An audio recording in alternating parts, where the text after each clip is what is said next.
নমস্কাৰ প্ৰিয় দৰ্শক, অন্য এটা ভিডিঅ'লৈ মই ভনিতা আপোনালোকলৈকে স্বাগতম জনাইছোঁ। আশা কৰোঁ আপোনালোক সকলোৱে ভালে আছে। আজি খুব ধুনীয়া এটা ৰেচিপি লৈ আহিছোঁ আপোনালোকৰ ওচৰত। আপোনালোকে ডিপনে স্ক্ৰীনশ্বট দেখিছেই, গতিকে আহক বেছি দেৰি নকৰি মই ভিডিঅ'টোৰ ফালে আগবাঢ়োঁ আৰু আপোনালোকে ভিডিঅ'টো সম্পূৰ্ণকৈ স্কিপ নকৰাকৈ চাই থাকিব। এয়া থালখনত মই মৰিচা শাকৰ ঠাৰি লৈছোঁ। আপোনালোকে চিনি পাইছে, যিটো আমি সাধাৰণতে ডাঠা বুলি কওঁ। দেখাত যদি ডাঙৰ হয়, কোমল হয়, মোৰ খুবেই প্ৰিয়। আপোনালোকে বাৰু কোনে কোনে ভাল পাই জনাবচোন। এতিয়া মই প্ৰথমতে ইয়াৰ আখিনি গুচাই ল'ম আৰু মাজেৰে এনেকৈ সৰুকৈ কাটি লৈছোঁ। কটা ভিডিঅ'টো নিদিওঁ গোটেইখিনি, নহ'লে ভিডিঅ'টো বহুত দীঘল হৈ যায়। আৰু এনেকৈ মই গোটেইখিনি গুচাই ল'ম। সকলোৱে বনাই নহয় জানো, সকলোৰে বনোৱা পদ্ধতি বেলেগ বেলেগ আৰু সকলোৰে টেষ্টটো বেলেগ হয়। মই কেনেকৈ বনাওঁ আপোনালোকে চাই থাকিব। এনেকৈ গোটেইখিনিৰ মই এয়া আখিনি গুচাই ল'ম।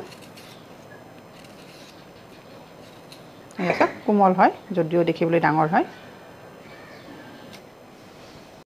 আৰু এয়া মোৰ সম্পূৰ্ণকৈ কাটা হৈ গ'ল আৰু ভালদৰে মই ধুই লৈছোঁ।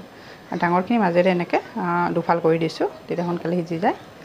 যিহেতু আমাৰ সদস্য কম, সেইকাৰণে মই সেই অনুপাতে লৈছোঁ। আৰু আলুটো এনেকৈ মই মাংসৰ নিচিনা কাটি লওঁ।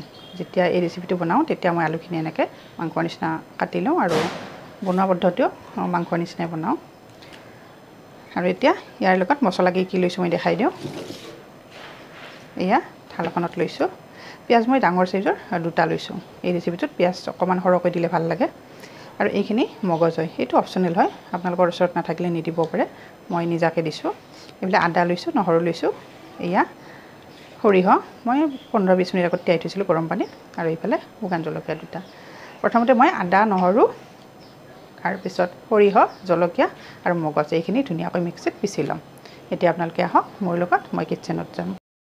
আৰু এইফালে মই পেষ্টটো বনাবৰ কাৰণে ৰেডি কৰি দিছোঁ। ইয়াতে গোটা জিৰা দি দিছোঁ, ৰ'দত শুকাই থোৱা, আৰু অকণমান নিমখ দি দিছোঁ।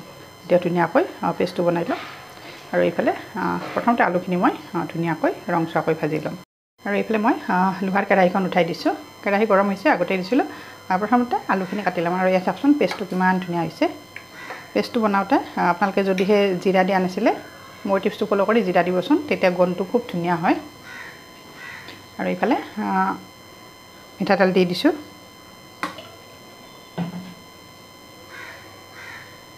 তেলখিনি গৰম হৈছে, এতিয়া আলুখিনি মই দি দিছোঁ। একেবাৰে ৰঙা হোৱালৈকে মই ভাজি থাকিম।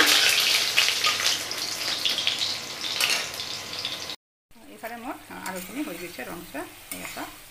এতিয়া আলুখিনি মই ইয়াৰ পৰা কাঢ়ি থৈ দিম আৰু মৰিচা শাকৰ ঠাৰিখিনি এতিয়া ইয়াতে বনাম। প্ৰথমতে এয়া অকণমান চেনি দিছোঁ, তাৰপিছত তেজপাত দিছোঁ, অকণমান লগাই দিছোঁ। আৰু এতিয়া ইয়াতে কাটি থোৱা পিঁয়াজখিনি দি দিছোঁ গোটেইখিনি।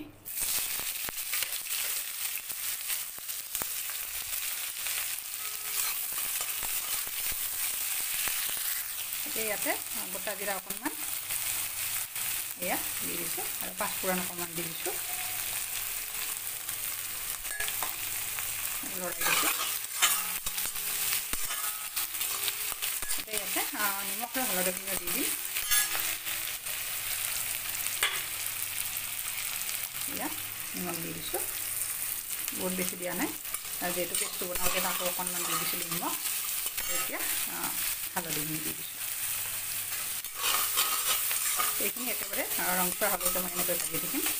এই মাংসৰ নিচিনা, মাংস বনালে যেনেকৈ ভাজোঁ পিঁয়াজখিনি, ঠিক তেনেকুৱাই ভাজিম। আৰু বনোৱা পদ্ধতিও একেবাৰে মাংসৰ নিচিনা বনাম। মই তেনেকৈ বনাওঁ, আৰু তেনেকৈ বনালে খুব ধুনীয়া হয়। এয়া চাওক, লাহে লাহে ৰঙা হ'ব ধৰিছে। আৰু এয়া চাওক, পিঁয়াজখিনি ৰংচোৱা হৈছে। এতিয়া বনাই থোৱা পেষ্টটো মই ইয়াতে দি দিম।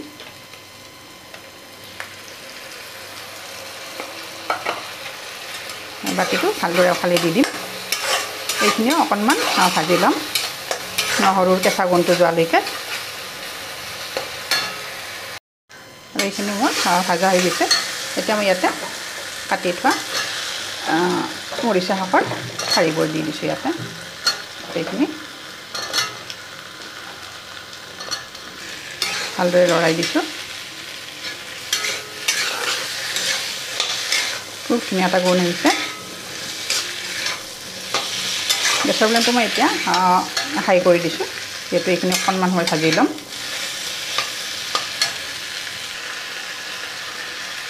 আৰু এইখিনি মই প্ৰায় 4-5 মিনিট সময় এনেকৈ ভাজিলোঁ এতিয়া ইয়াতে মই মছলা এড কৰিম এয়া ধনিয়া পাউডাৰ জিৰা আৰু এয়া গৰম মছলা হোমমেড হয় এয়া ধনিয়া গুড়ি দিছোঁ এইফালে জিৰা পাউডাৰ আৰু এইফালে অকণমান গৰম মছলা এই গোটেইখিনি এতিয়া মই ভালদৰে লৰাই